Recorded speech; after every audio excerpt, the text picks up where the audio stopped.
The October sun cast long shadows across the parking lot of the Nashville Walmart as Marcus Thompson straightened his blue vest for what felt like the 1,000th time that day. At 34, he had been working in the electronics department for nearly 6 years, and the routine had become as familiar as breathing. The hum of fluorescent lights overhead mixed with the distant sound of shopping carts and children's voices, creating the soundtrack of his daily life.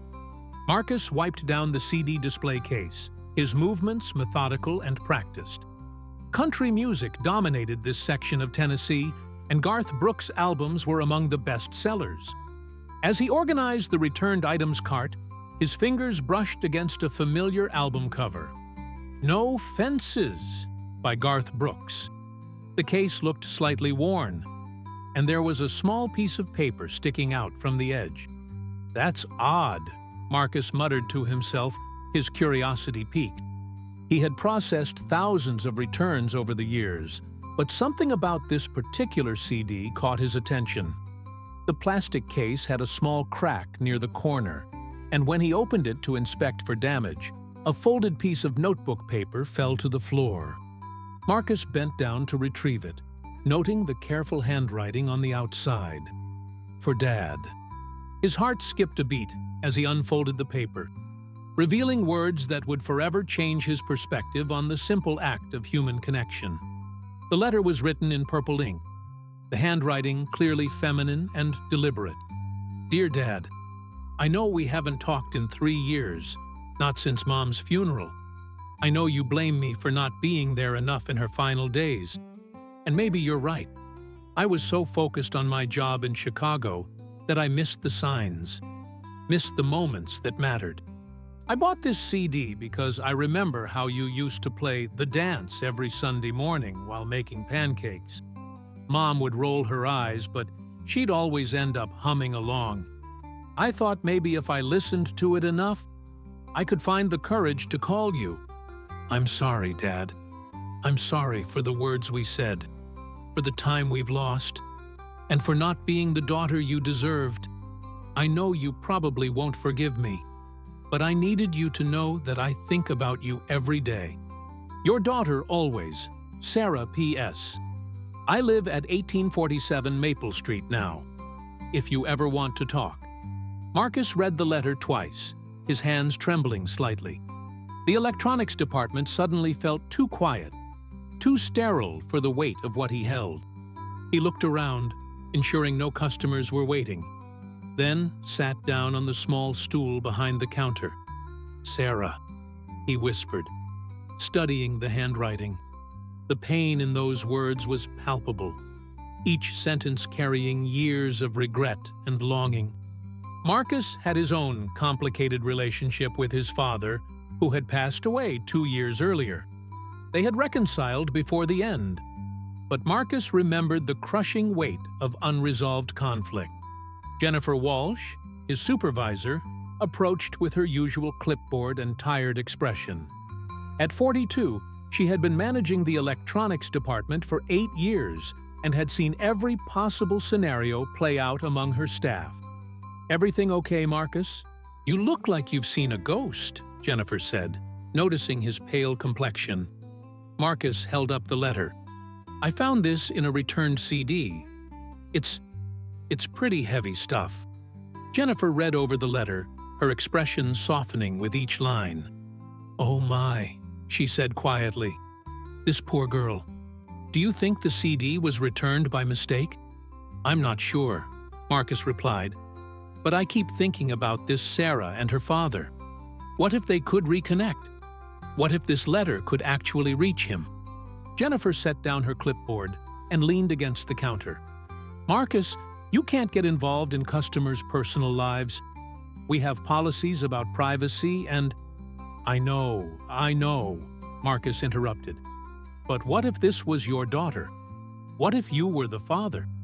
Wouldn't you want someone to care enough to try?" The afternoon shift was winding down, and the store was beginning to empty of its usual crowd. Marcus couldn't concentrate on his remaining tasks. Every time he looked at the letter, he imagined Sarah, perhaps in her 30s, living alone in Chicago, carrying the weight of family estrangement.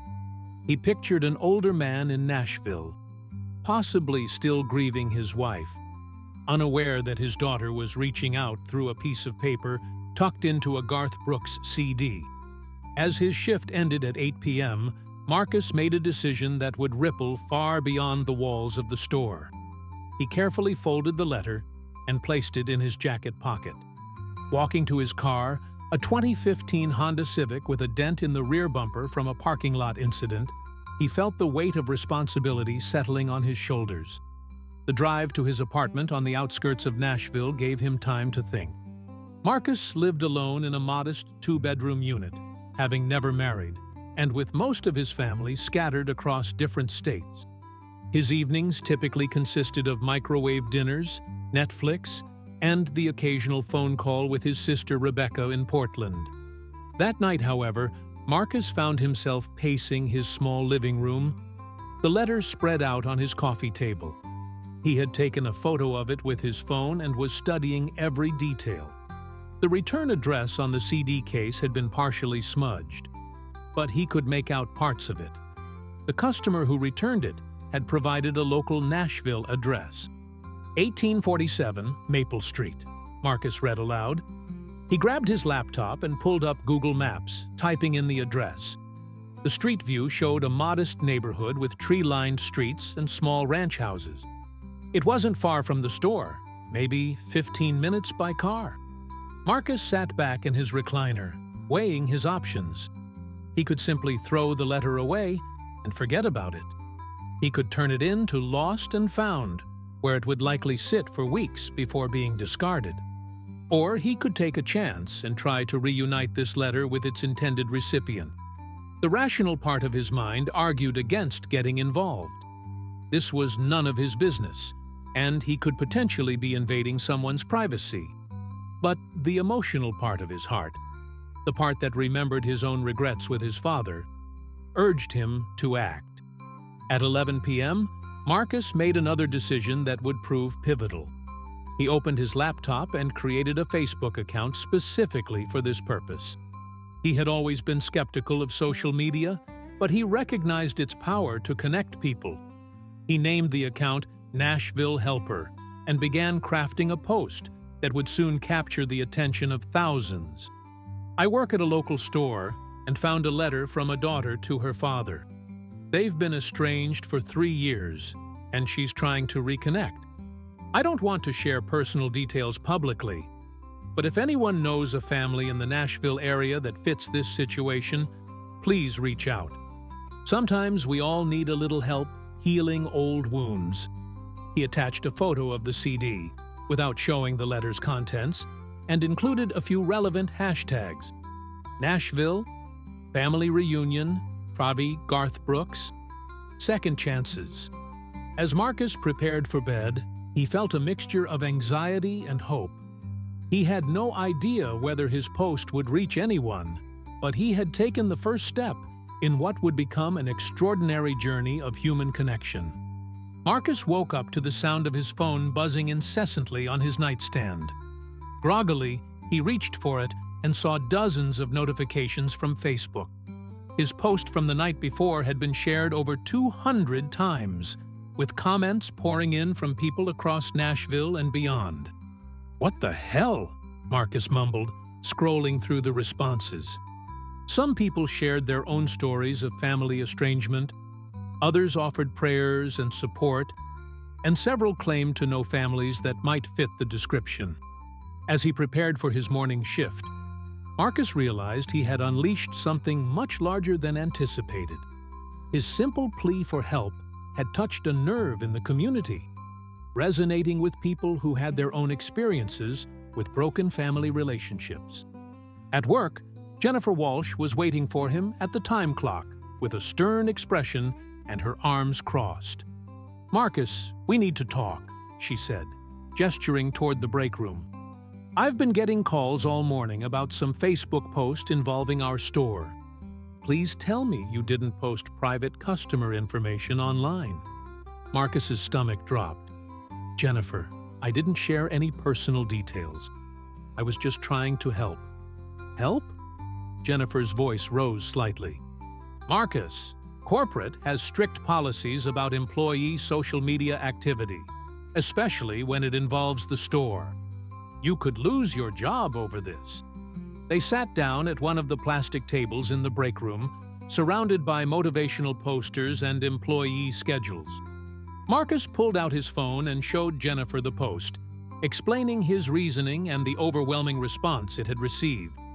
Jennifer read through some of the comments, her expression gradually softening.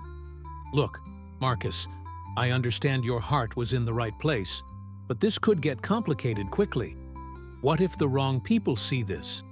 What if it causes more harm than good? I know the risks, Marcus replied. But Jennifer, you read that letter.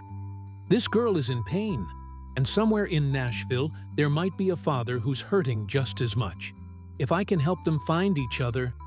Their conversation was interrupted by David Rodriguez, the store manager, who entered the break room with a cup of coffee and a concerned look on his face. Marcus, I've been hearing about some social media situation involving you and the store. What's going on? Marcus explained the situation once again, showing David the letter and the Facebook post. David, a 45-year-old father of 3 who had worked his way up through Walmart's management structure over 15 years, listened carefully. This is complicated, David said finally. On one hand, I admire what you're trying to do. As a father myself, I can't imagine being estranged from my kids. On the other hand, we have corporate policies and potential liability issues. The 3 of them sat in silence for a moment, weighing the implications. Finally, David spoke again. Here's what we're going to do. I'm going to contact corporate and explain the situation. In the meantime, Marcus, I need you to be careful about how you handle this. No more posts without clearing them through me first. And if this starts affecting your work or brings negative attention to the store, we'll have to shut it down completely. Marcus agreed to the terms, grateful that he wasn't being suspended or fired immediately. As he started his shift, he couldn't help but check his phone periodically. The post had now been shared over 500 times, and the comments section was becoming a forum for people to share their own stories of family reconciliation. One comment particularly caught his attention. My name is Patricia Henderson, and I work as a nurse at Vanderbilt Medical Center. 3 years ago, I treated an elderly man who had lost his wife. He mentioned having a daughter who lived in Chicago and that they had a falling out after his wife's funeral. He talked about how much he missed listening to country music with his family. I don't know if this is the same situation, but the timeline seems to match. Marcus's heart raced as he read Patricia's comment. He quickly sent her a private message, being careful not to reveal any specific details from the letter, while asking if she could provide more information about the patient she remembered. Patricia responded within an hour. I remember him because he was so sad, not just about losing his wife, but about the relationship with his daughter. His name was William, and he mentioned that his daughter Sarah had moved to Chicago for work. He said they used to bond over country music, especially Garth Brooks. I gave him some grief counseling resources, but I never saw him again after his discharge. Marcus stared at his phone screen, his hands shaking. The name Sarah matched the letter exactly, and the details about Chicago and Garth Brooks were too specific to be a coincidence. He had potentially found a lead to Sarah's father. Throughout the afternoon, Marcus found it difficult to concentrate on his work tasks. He kept thinking about William, imagining an older man alone in his grief, unaware that his daughter had tried to reach out through a letter hidden in a CD. During his lunch break, Marcus called his sister Rebecca in Portland. She was the one person in his family who always gave him honest advice, even when he didn't want to hear it. Rebecca, I need to tell you about something that happened at work, Marcus began, recounting the entire story from finding the letter to the viral Facebook post. Wow, Marcus, Rebecca said when he finished. This is either the most beautiful thing you've ever done, or you're about to get yourself into serious trouble. Maybe both. I know it sounds crazy, Marcus replied, but I can't shake the feeling that I'm supposed to help these people find each other. What would you do? Rebecca was quiet for a moment. Honestly, I'd probably do the same thing. Remember when Dad was in the hospital, and we thought we might lose him before you two made up? The regret would have eaten you alive. If you can prevent that for someone else, so you think I should keep going? I think you should be careful, Rebecca said. But yes, I think what you're doing matters. Just don't lose your job over it, okay? As Marcus returned to work, he felt renewed determination. The afternoon passed slowly, but by closing time, his Facebook post had been shared over 1,000 times and had attracted the attention of several local news outlets. That evening, Marcus sat in his car in the Walmart parking lot, staring at Patricia Henderson's message on his phone. He had the potential key to reuniting Sarah with her father, but he wasn't sure how to proceed without overstepping boundaries or potentially making the situation worse. He decided to send Patricia another message. Thank you for the information. I think you may have identified the family I'm trying to help. Would you be willing to help me figure out the best way to approach this situation? I want to make sure I handle it properly. Patricia's response came quickly. I finish my shift at 11 p.m. Would you like to meet for coffee tomorrow morning? I think we should discuss this in person. There are some things about William's situation that might be important. Marcus agreed to meet her at a coffee shop near the hospital at 9 a.m. As he drove home, he felt a mixture of excitement and nervousness. He was one step closer to potentially reuniting a father and daughter, but he also knew that the stakes were getting higher with each decision he made. That night, as he lay in bed, Marcus thought about the power of small actions to create large changes. He had simply found a letter and decided to care about two strangers' pain. Now, less than 24 hours later, thousands of people were following the story, and he had a potential lead to the father Sarah was trying to reach. He pulled out his phone and looked at the latest comments on his post. People were sharing stories of their own family reconciliations, offering prayers and support, and asking for updates. What had started as one man's desire to help had become a community effort, with strangers invested in the outcome of two people they had never met. As Marcus drifted off to sleep, he wondered what tomorrow would bring, and whether he was truly prepared for the responsibility he had taken on. The coffee shop near Vanderbilt Medical Center buzzed with the typical morning energy of healthcare workers grabbing caffeine before their shifts. Marcus arrived 10 minutes early, choosing a corner table where he could watch for Patricia Henderson. He had spent most of the night thinking about the conversation ahead and what it might reveal about Sarah's father.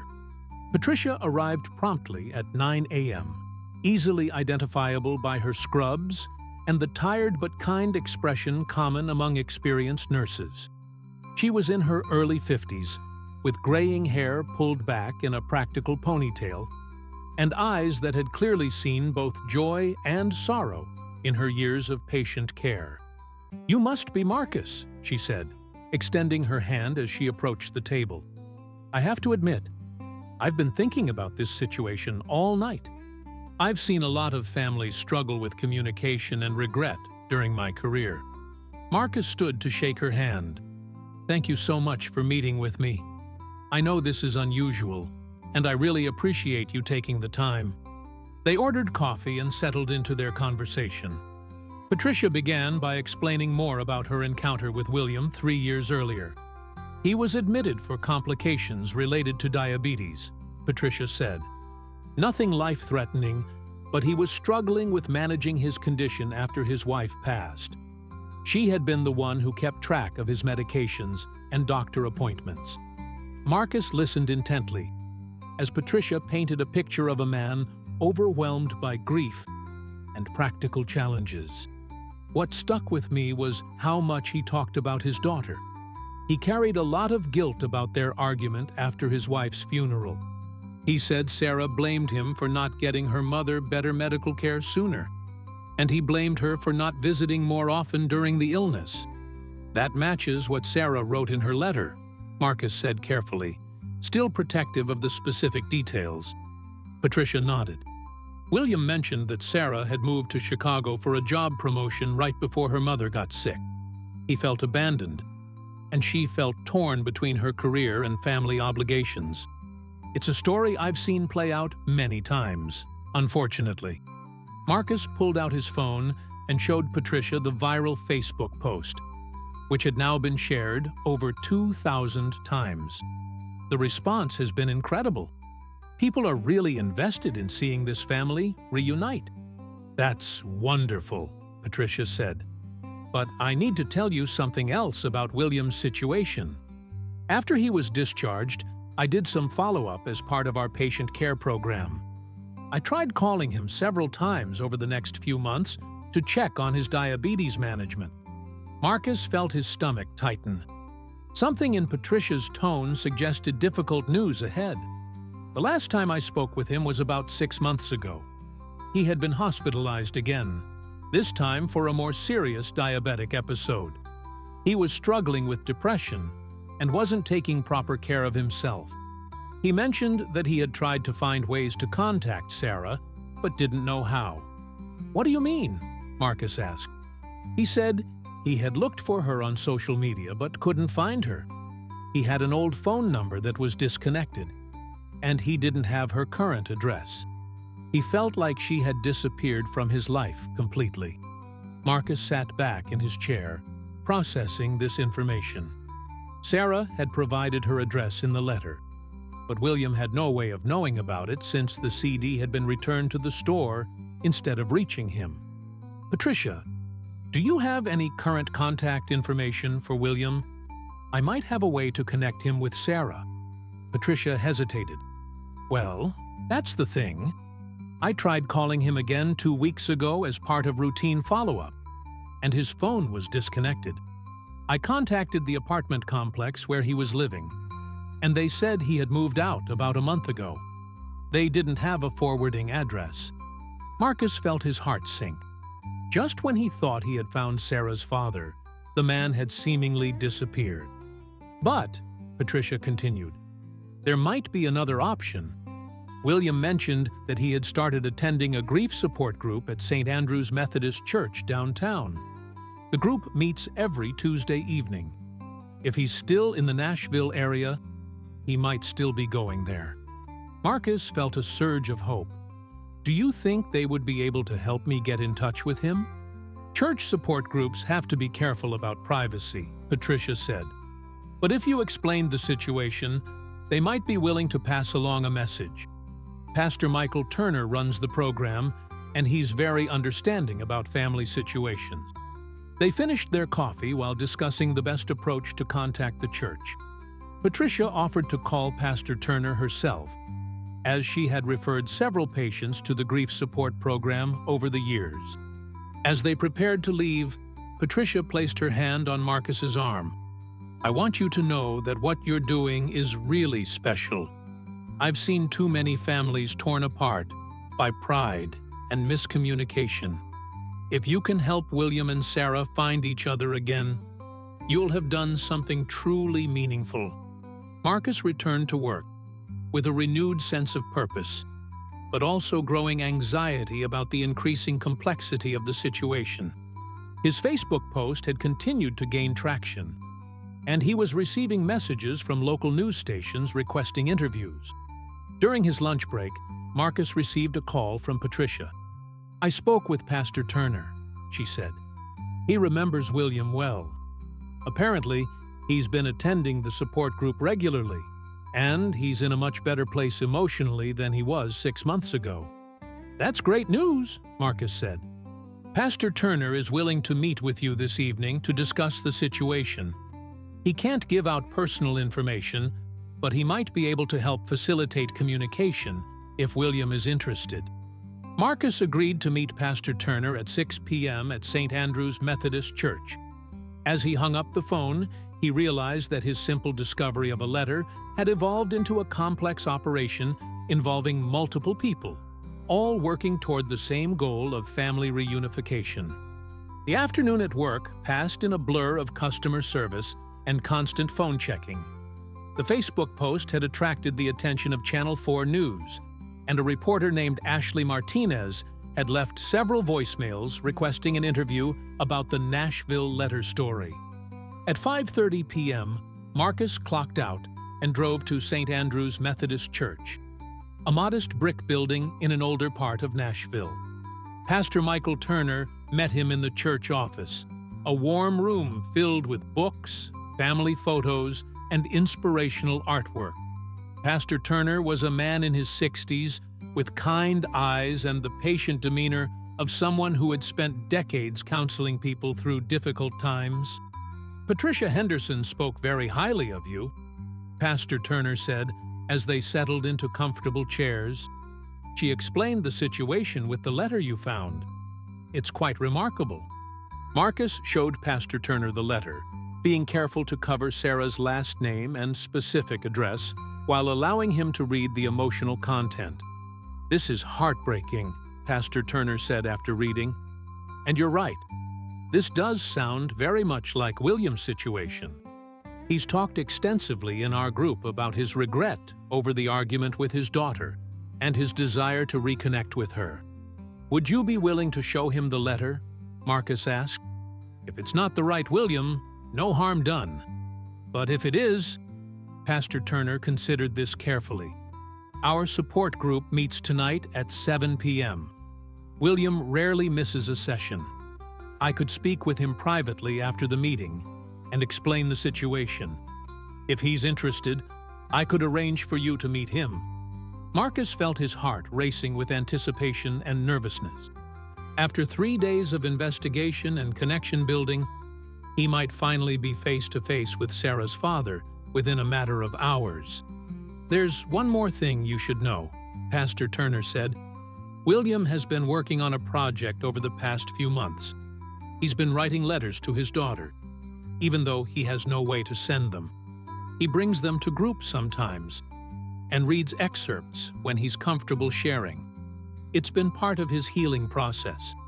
The image of William writing unsent letters to his daughter, while Sarah had written her own unsent letter, created a powerful parallel that wasn't lost on Marcus. At 7 p.m., Marcus waited in the church coffee area while the grief support group met in the main conference room. He could hear muffled voices and occasional laughter through the closed door, signs of a community that had formed around shared loss and mutual support. At 8:30 p.m., the meeting ended, and people began filing out of the conference room. Pastor Turner emerged and gestured for Marcus to join him in his office. "I spoke with William," Pastor Turner said once they were seated. "When I mentioned the letter from a daughter in Chicago, his face went completely white. He asked me to repeat the details 3 times. "So it's him?" Marcus asked. "He believes it might be. He wants to see the letter, but he's also terrified. He said he's dreamed about Sarah reaching out, but he's afraid of being disappointed if it's not really her or if she changes her mind about wanting to reconnect." Pastor Turner paused, allowing the weight of the moment to settle between them. "William is waiting in the church library. He asked me to bring you to meet him if you're comfortable with that. He wants to thank you personally for caring enough to try to help, regardless of whether the letter is actually from his daughter." Marcus took a deep breath. After 3 days of searching, investigating, and coordinating, he was about to meet the man who might be Sarah's father. The responsibility of the moment felt enormous, but so did the potential for healing and reconciliation. "I'm ready," Marcus said. Pastor Turner led him down a short hallway to the church library, a cozy room filled with religious texts, fiction, and community resources. Sitting in a wingback chair near the window was a man in his mid-60s with graying hair and eyes that held both hope and apprehension. "William," Pastor Turner said gently, "this is Marcus Thompson, the young man I told you about." William stood up slowly, extending his hand to Marcus. "I don't know how to thank you," he said, his voice thick with emotion. "Pastor Turner told me what you've been doing. Even if this doesn't turn out to be from my Sarah, the fact that someone cared enough to try, it means everything." Marcus shook William's hand, noting the slight tremor that might have been nervousness or the effects of diabetes. This was the moment that would determine whether his 3-day journey had led to the right destination. "Would you like to read the letter?" Marcus asked gently, pulling the folded paper from his jacket pocket. William nodded, his hands shaking slightly as he accepted the letter. Marcus and Pastor Turner watched in silence as William unfolded the paper and began to read. Within seconds, tears began streaming down the older man's face. "This is her handwriting," William whispered. "This is my Sarah." William Henderson sat in the church library, clutching his daughter's letter with trembling hands.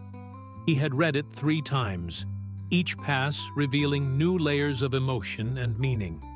The room was quiet except for the soft ticking of an antique clock on the wall and the distant sound of traffic from the street outside. "She lives on Maple Street now," William said, his voice barely above a whisper. "She's been here in Nashville this whole time, and I never knew." Marcus felt a chill run down his spine. "What do you mean, she's been here?" William looked up from the letter, his eyes red with tears, but brightening with realization. "The address she mentions, 1847 Maple Street. That's only about 20 minutes from where I live now. Sarah moved back to Nashville." Pastor Turner leaned forward in his chair. "William, are you sure about this?" "I'm positive," William said, reaching into his wallet and pulling out a worn piece of paper. "I've been carrying this around for months. It's a letter I wrote to her but never sent. Look at the address I found for her online." Marcus looked at the paper William handed him. Written in shaky handwriting was Sarah Henderson, 1847, Maple Street, Nashville, TN 37203. The address matched exactly what Sarah had written in her letter. "How did you get her address?" Marcus asked. William's expression grew sheepish. "About 4 months ago, I hired a private investigator to try to find her. I know it sounds extreme, but I was desperate. The investigator found that she had moved back to Nashville 6 months ago and was working as a marketing coordinator for a healthcare company downtown. Did you ever try to contact her?" Pastor Turner asked gently. "I drove by her house dozens of times," William admitted. "I would sit in my car across the street, trying to work up the courage to knock on her door. But every time, I remembered our last conversation, the terrible things we said to each other. I was afraid she would slam the door in my face." Marcus sat back in his chair, processing this information. Not only had he found Sarah's father, but William had been trying to find the courage to reconnect with his daughter for months. They had been living 20 minutes apart, both carrying the weight of their estrangement. "William," Marcus said carefully, "Sarah wrote in her letter that she bought the Garth Brooks CD because she was trying to find the courage to call you. It sounds like you were both working up to the same thing. That's what's so heartbreaking about this whole situation," Pastor Turner observed. "Two people who love each other, both too afraid of rejection to make the first move." William folded Sarah's letter carefully and placed it in his shirt pocket, over his heart. "Marcus, I need to ask you something important. My Sarah wrote that she was going to return this CD. Does that mean she changed her mind about trying to contact me?" Marcus had been dreading this question. He explained how the CD had been returned to the store, but he couldn't be certain whether Sarah had returned it herself or if someone else had done it for her. "There's one way to find out," Marcus said, pulling out his phone. "My Facebook post about finding the letter has been shared thousands of times. If Sarah is on social media at all, there's a good chance she's seen it, or someone she knows has seen it." William looked confused. "Facebook post?" Marcus explained how he had used social media to try to find Sarah's family. Showing William the post, and the hundreds of supportive comments from people across Nashville and beyond. "People are really invested in seeing you two reconnect," Marcus said. "The story has touched a lot of hearts." William read through some of the comments, his expression shifting from amazement to concern. "All these people know about our family situation. I was very careful not to share any personal details," Marcus assured him. "I never mentioned names or specific information from the letter. People just know that there's a father and daughter who need to reconnect." Pastor Turner had been quietly observing the conversation. "William, what do you want to do now? You know where Sarah lives, and you have confirmation that she wants to repair your relationship. The question is how to approach her." William was quiet for several minutes, staring at his hands. Finally, he looked up at Marcus and Pastor Turner. "I want to see her," he said. "But I'm terrified. What if she's changed her mind? What if seeing me brings back all the anger and hurt from 3 years ago?" "What if it doesn't?" Marcus countered gently. "What if she's been hoping you would reach out just as much as you've been hoping she would?" They spent the next hour discussing different approaches. William could call her, write her a letter, or simply show up at her door. Each option had advantages and risks. "I have an idea," Pastor Turner said finally. "What if Marcus contacted Sarah first? He's been the bridge between you two so far. He could explain how he found the letter and gauge her reaction to the possibility of meeting with you." Marcus felt the weight of responsibility settling on his shoulders once again. "I'm willing to do that if it would help, but I want to make sure I handle it right." "How would you contact her?" William asked. Marcus thought about this. "I could try calling her directly, or I could send her a private message through social media. Given how public this has become, she might be more comfortable with a phone call." William reached into his wallet again and pulled out another piece of paper. "This is her phone number. The private investigator was able to find it, but I never had the courage to call." Marcus stared at the phone number, realizing that he was holding the key to reuniting a father and daughter who had been separated by pride and fear for 3 years. "If I call her," Marcus said, "what do you want me to tell her?" William considered this carefully. "Tell her that I've read her letter. Tell her that I've never stopped loving her, and I've never stopped regretting our fight. Tell her that I understand if she needs time, but I would like the chance to apologize and try to rebuild our relationship." Pastor Turner nodded approvingly. "That's a good message. It acknowledges the past hurt while focusing on moving forward." Marcus looked at his watch. It was 9:30 p.m. on a Tuesday evening. "Should I call her tonight, or wait until tomorrow? If someone called me at this hour with news about my estranged father, I'd want to hear it immediately," William said. "But I'll leave that decision up to you." Marcus took a deep breath. "I think I should call her now. If she's seen the Facebook post, she might already be wondering if it's about her family." With William and Pastor Turner's permission, Marcus stepped outside the church library to make the call. The hallway was quiet and dimly lit, providing a sense of privacy for what could be a life-changing conversation. Marcus dialed Sarah's number, his heart pounding as the phone began to ring. "Hello?" A woman's voice answered after 3 rings. She sounded cautious, probably because she didn't recognize the number. "Hi, is this Sarah Henderson?" Marcus asked. "Yes, who is this?" Marcus introduced himself and explained that he worked at the Walmart, where she had returned a CD. Sarah was quiet as he described finding the letter. "Oh my God," Sarah said finally, her voice breaking. "I can't believe this is happening. I've been wondering about that letter for days." "So, you did return the CD yourself?" Marcus asked. "Yes," Sarah said, beginning to cry. "I bought it thinking it would help me find the courage to call my dad. But every time I listened to it, I just got more scared. I finally returned it because I thought I was being foolish."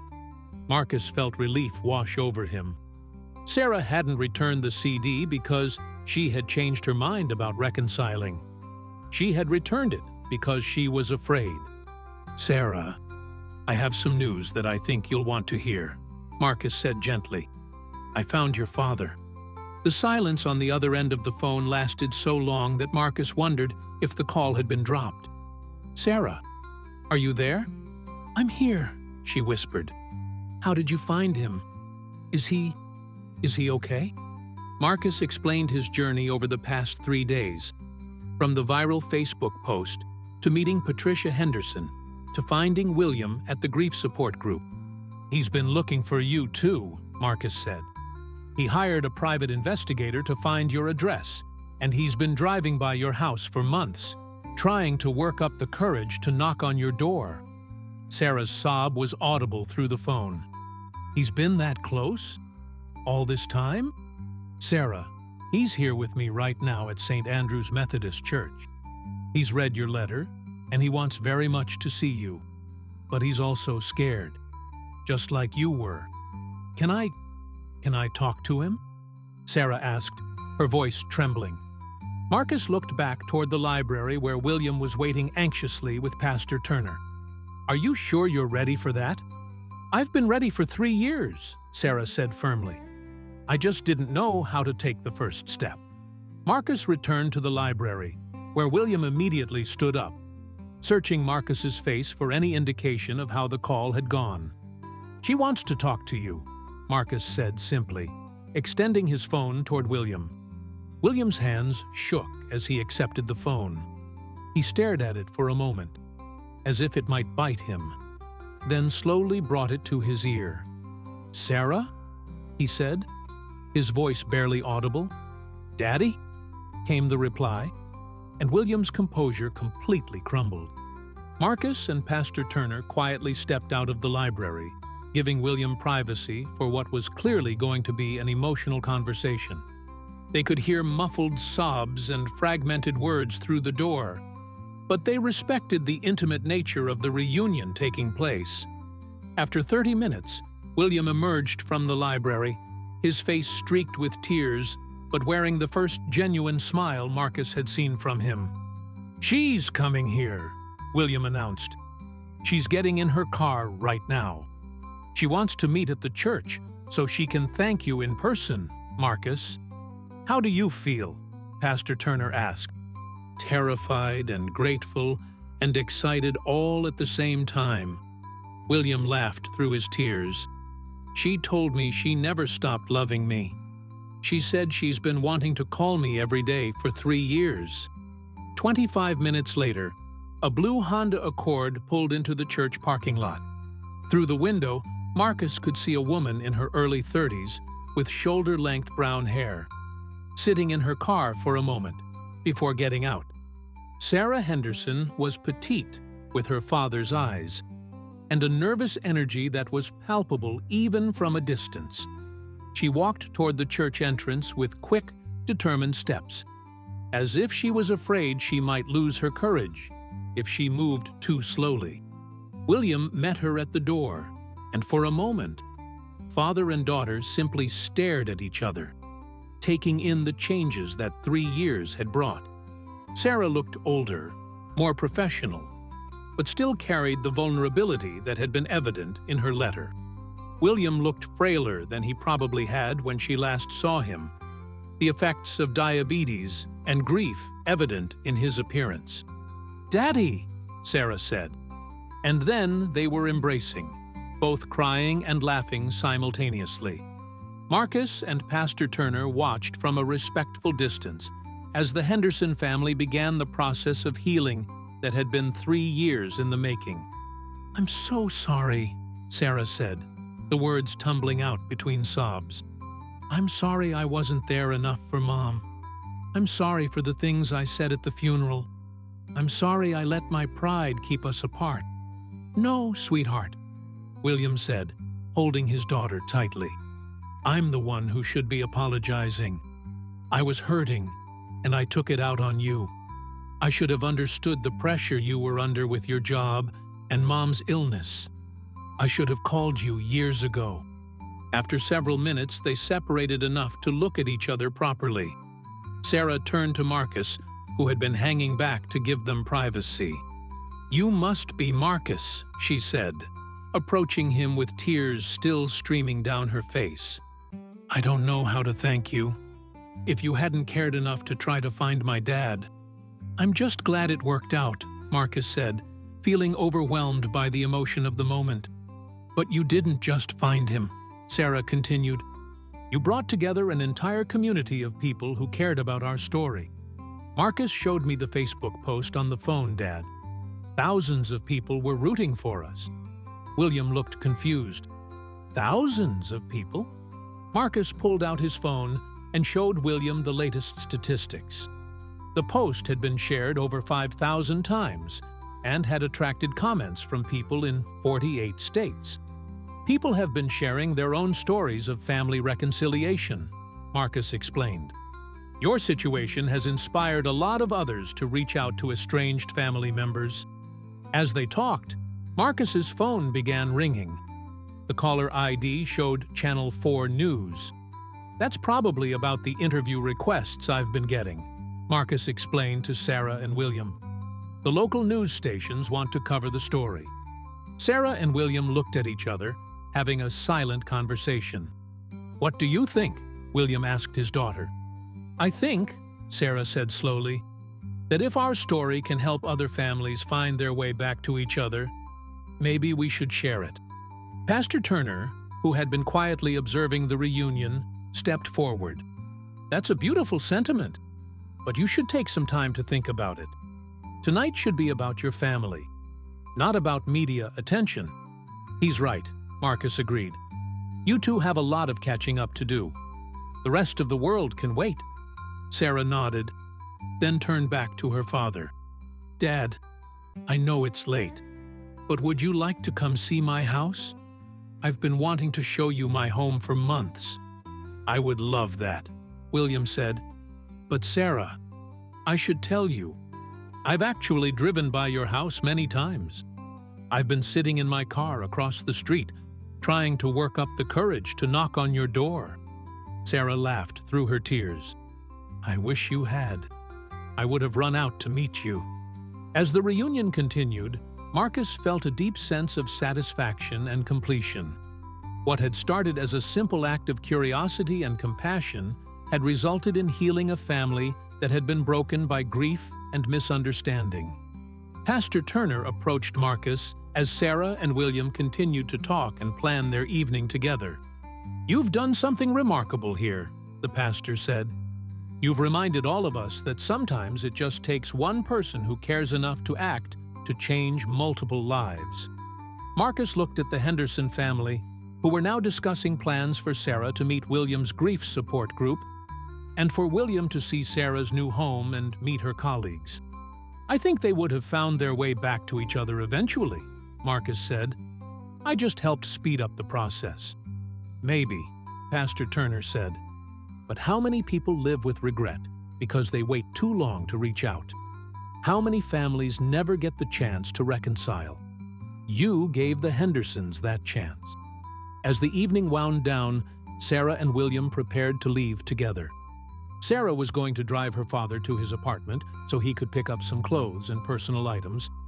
Then he would stay at her house for the night, their first time under the same roof in 3 years. "Marcus," Sarah said before they left, "I want you to know that what you did goes far beyond just returning a lost letter. You saw 2 people in pain, and you decided to care. That's not something everyone would do." "She's right," William added. "You could have just thrown the letter away or turned it in to Lost and Found. Instead, you went on a 3-day journey to help 2 strangers find each other." Marcus felt embarrassed by their gratitude, but also deeply moved by the impact his actions had created. "There is one more thing," Sarah said, reaching into her purse and pulling out her phone. "I want to post something on that Facebook thread you started. I want people to know how the story ended." Marcus watched as Sarah typed a message on his viral post. "My name is Sarah Henderson. And I am the daughter who wrote the letter that was found in the Garth Brooks CD. Tonight, thanks to Marcus Thompson's incredible kindness and determination, I was reunited with my father after 3 years of painful separation. We are proof that it's never too late to heal old wounds, and that sometimes it takes a stranger's compassion to remind us what really matters. Thank you, Marcus. And thank you to everyone who shared our story and offered their support. Love truly does win. She posted the message along with a photo of herself, William, and Marcus standing together in front of the church. Within minutes, the comments began pouring in. People who had been following the story for days were celebrating the successful reunion, sharing their own experiences of reconciliation, and praising Marcus for his persistence and caring. As Marcus drove home that night, he reflected on the extraordinary journey that had begun with a simple discovery at work. In 3 days, he had connected with strangers, used social media for good, navigated workplace policies, and ultimately helped heal a family. But perhaps most importantly, he had learned that individual actions, no matter how small they might seem, have the power to create ripple effects that touch countless lives. The Hendersons were reunited, but their story had also inspired others to reach out to their own estranged family members. Marcus's phone continued to buzz with notifications from the Facebook post, media interview requests, and messages from people wanting to share their own family reunion stories.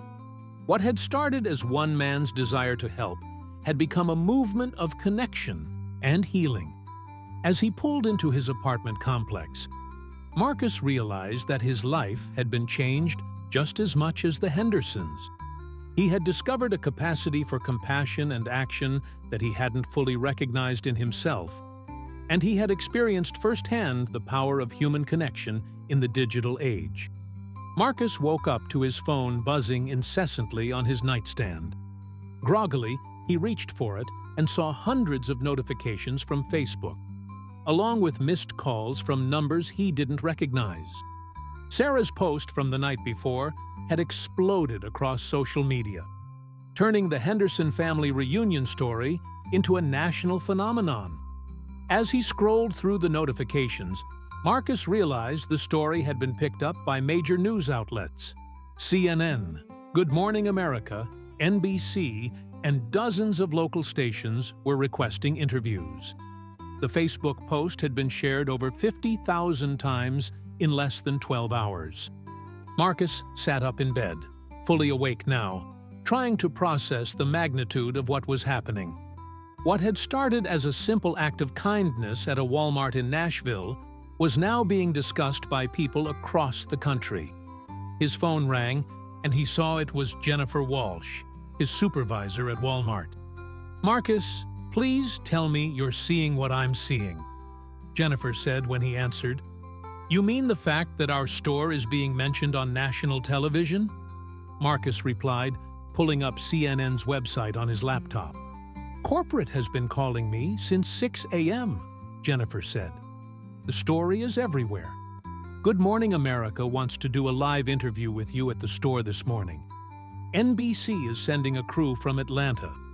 And apparently, someone from Garth Brooks' management team has been trying to reach you." Marcus felt his stomach drop. Garth Brooks' management? That's what David told me when he called 20 minutes ago. "Marcus, this is bigger than any of us imagined. Corporate wants to meet with you at 8 a.m. to discuss how to handle the media attention." As Marcus prepared for work, he couldn't help but feel overwhelmed by the sudden attention. He had simply wanted to help a father and daughter reconnect. He had never intended to become the center of a national news story. At Walmart, the parking lot was filled with news vans from local and national outlets.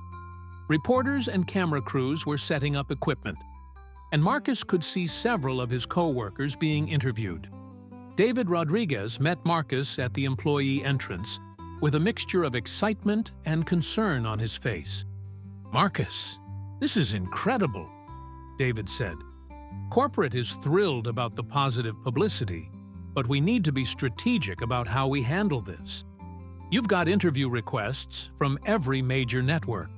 They walked to the store manager's office, where Marcus was introduced to Rebecca Chen, a public relations representative from Walmart's corporate headquarters who had flown in from Arkansas that morning. "Marcus, what you've done is exactly the kind of story that represents Walmart's values," Rebecca said. "You've shown that our associates care about customers and community. Corporate wants to support you through this media attention, but we also want to make sure the focus remains on the positive impact of your actions." Over the next hour, they developed a media strategy. Marcus would do select interviews, but the focus would be on the broader themes of family, community, and the power of individual action to create positive change. At 9 a.m., Marcus found himself standing in the electronics department, where he had discovered Sarah's letter 4 days earlier, facing a camera crew from Good Morning America. "We're here with Marcus Thompson, the Walmart employee whose simple act of kindness has captured the nation's attention," the correspondent began. "Marcus, tell us what went through your mind when you first found that letter." Marcus looked directly into the camera, trying to ignore the crowd of customers and co-workers who had gathered to watch. "I just thought about how I would feel if I were Sarah, trying to reconnect with my father, or if I were her father, not knowing that his daughter wanted to rebuild their relationship," Marcus said. "I've experienced loss in my own family, and I know how precious those relationships are." The interview continued for 10 minutes, with Marcus explaining his 3-day journey to reunite the Henderson family. The correspondent concluded by asking what message Marcus wanted to share with viewers. "I think the message is that we all have opportunities every day to make a positive difference in someone's life," Marcus said. "It doesn't have to be something big or dramatic. Sometimes it just takes caring enough to act." After the Good Morning America interview, Marcus did back-to-back interviews with NBC, CNN, and several local stations. Each interview focused on different aspects of the story: the power of social media for good, the importance of family reconciliation, and the role of individual action in creating community change. During his lunch break, Marcus received a call from a number he didn't recognize. "Is this Marcus Thompson?" a woman's voice asked. "Yes. Who is this?" "My name is Lisa Patterson, and I work for Alan Jackson's management team. Mr. Jackson saw the story about the letter you found, and he would like to speak with you personally." Marcus felt his heart skip a beat. Alan Jackson was one of country music's biggest stars and a personal hero of Marcus's father. He would like to invite you and the Henderson family to be his guests at his concert this Saturday night at the Grand Ole Opry. Lisa continued, "He was moved by your story and wants to do something special to honor what you've accomplished." Marcus could barely believe what he was hearing. In less than a week, he had gone from finding a letter in a returned CD to being invited to meet one of country music's legends. Yes, absolutely," Marcus stammered. "That would be incredible. Mr. Jackson also has an idea for something special he'd like to do during the concert, but he wants to discuss that with you and the Henderson family in person. Would you be available to meet with him tomorrow afternoon?" After confirming the details, Marcus immediately called Sarah Henderson to share the news. "Alan Jackson wants to meet us?" Sarah said, her voice filled with disbelief. "Dad is going to flip out. He's been listening to Alan Jackson since I was a little girl."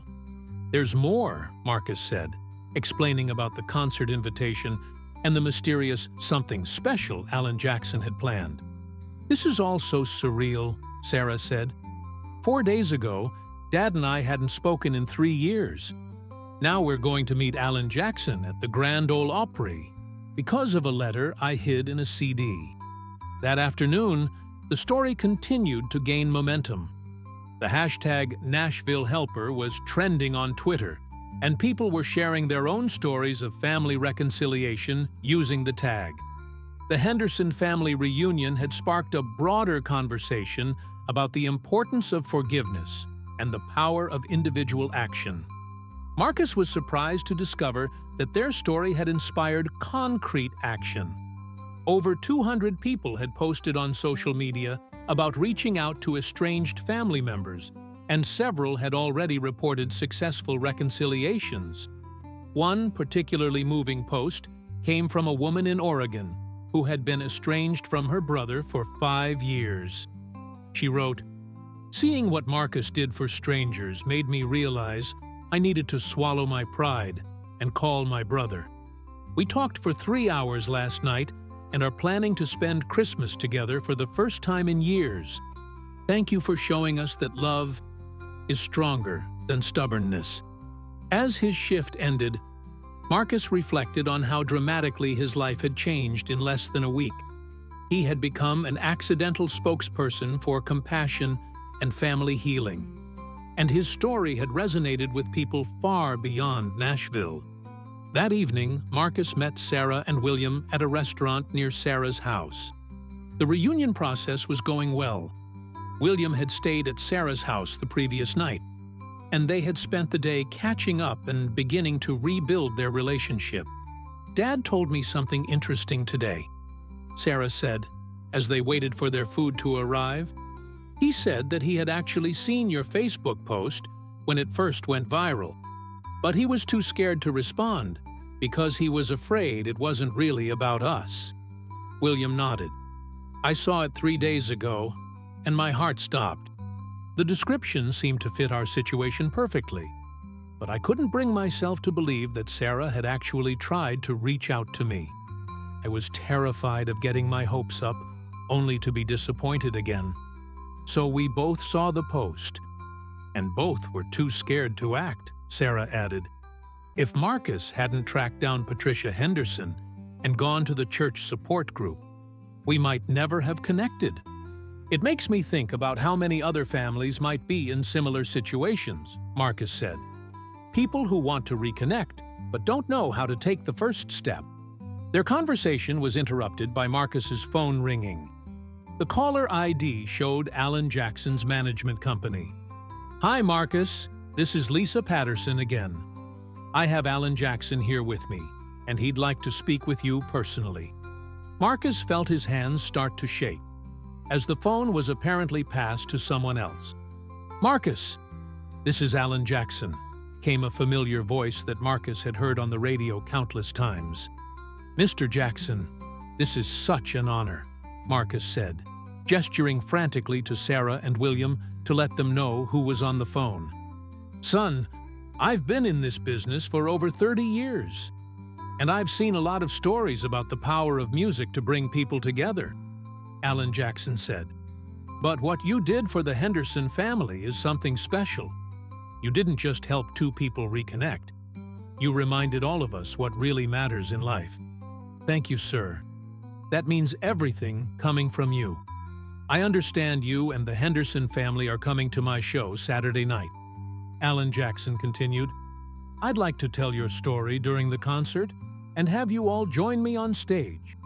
Would you be comfortable with that?" Marcus looked at Sarah and William, who were listening intently to his side of the conversation. He put the phone on speaker so they could hear. "We would be honored," Sarah said. "My dad has been a fan of yours for as long as I can remember." "Well, I'm a fan of all of you now," Alan Jackson replied. "What you've done has inspired thousands of people to reach out to their own family members. That's the kind of impact that goes far beyond entertainment." After finalizing the details for their meeting the next day and the Saturday night concert, Marcus hung up feeling like he was living in a dream. "This is unbelievable," William said, shaking his head. 5 days ago, I was sitting alone in my apartment, too scared to call my daughter. Now we're going to be on stage with Alan Jackson at the Grand Ole Opry." "Dad," Sarah said, taking her father's hand, This all happened because one person cared enough to try to help us. Marcus could have ignored the letter, but he chose to act. As they finished dinner, the three of them discussed the whirlwind of attention their story had received. Media requests continued to pour in, and they had been invited to appear on several national television shows. "I've been thinking about this all day," Sarah said. "Maybe we should start some kind of foundation or program to help other estranged families reconnect. There's clearly a need for it, based on all the responses we've been getting." "That's a beautiful idea," Marcus said. "We could work with churches, community centers, maybe even social media platforms to create resources for people who want to rebuild family relationships." William nodded enthusiastically. "I've learned so much from the grief support group about the importance of communication and forgiveness. There are probably thousands of families out there who could benefit from similar resources." As they left the restaurant, Marcus realized that their story was evolving from a simple reunion into something much larger. They had accidentally started a movement, and people across the country were looking to them for inspiration and guidance. Saturday evening arrived quickly, and Marcus found himself backstage at the Grand Ole Opry, one of country music's most iconic venues. Sarah and William were with him, all three dressed in their best clothes and trying to process the surreal nature of their situation. Alan Jackson was exactly as Marcus had imagined: warm, genuine, and deeply committed to the values that country music represented. During their pre-show meeting, he explained his plan for the evening. "I want to tell your story during my set, and then invite you all on stage," he said. "But more than that, I want to announce the creation of a fund to support family reconciliation programs. My team has been working with some foundations, and we're prepared to commit $100,000 to get started." Marcus felt tears welling up in his eyes. What had begun as a simple act of kindness was now going to help countless other families heal their relationships. As showtime approached, Marcus, Sarah, and William were positioned in the wings, watching Alan Jackson perform for a sold-out crowd. When he began telling their story, the audience listened in rapt attention. A few days ago, a young man named Marcus Thompson was working at a Walmart here in Nashville when he found a letter that would change multiple lives. Alan Jackson said from the stage, "That letter led to a father and daughter reuniting after 3 years apart. But it also reminded all of us about the power of compassion and the importance of family." He called them onto the stage, and Marcus felt overwhelmed by the warm reception from the audience. Thousands of people were on their feet, applauding not just their story, but the broader message of love and reconciliation it represented. "Marcus, Sarah, and William, you've shown us that it's never too late to heal old wounds, and that sometimes it takes a stranger's kindness to remind us what really matters," Alan Jackson said as they stood together on the iconic Opry stage. As the concert continued, Marcus looked out at the audience and thought about all the people who had been touched by their story. The viral Facebook post had reached millions, inspiring countless acts of kindness and reconciliation.